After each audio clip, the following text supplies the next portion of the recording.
Just a quick walkthrough of the pattern. On the cover page you will see the basic info like the pattern name and the number, the sizes that are included in this pattern, and then the difficulty level.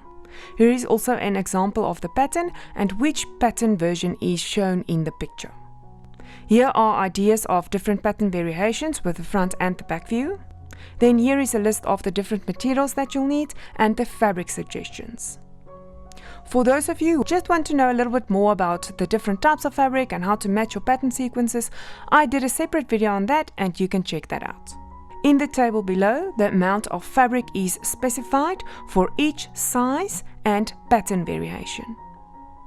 So let's say I want to make C, the pants with the ribbing, in a size medium.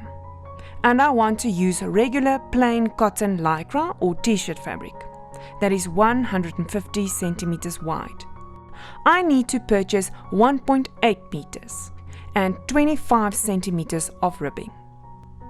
Then for the pattern notes, a lot of us just skip over this, but this is quite important, so please read through them carefully.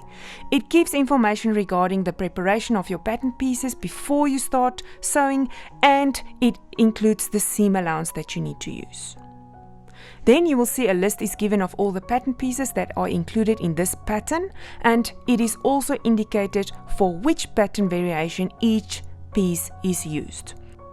Then in the pattern layout section, different examples are given on how to lay out your pattern pieces onto your fabric. So for example, I am making B and my fabric is 150 centimeter wide. So then I can have a look at any of these two options depending on the size of the pattern and how they will fit in. These are still just suggestions, so you can move the pieces around a bit, but just keep in mind the following. Number 1, look at all the patterns that needs to be placed on fold. Number 2, the grain line of the pattern needs to be accurate. And number 3, the direction of the pattern pieces. I spoke a little bit more about this in the types of fabric video, so you can check that out. Next follows the pattern instructions with the steps to make the pattern.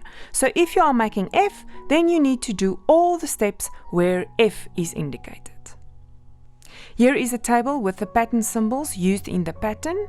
It is very important to transfer all of the necessary markings to your fabric before you remove your pattern, because these markings are used to match and align pattern pieces.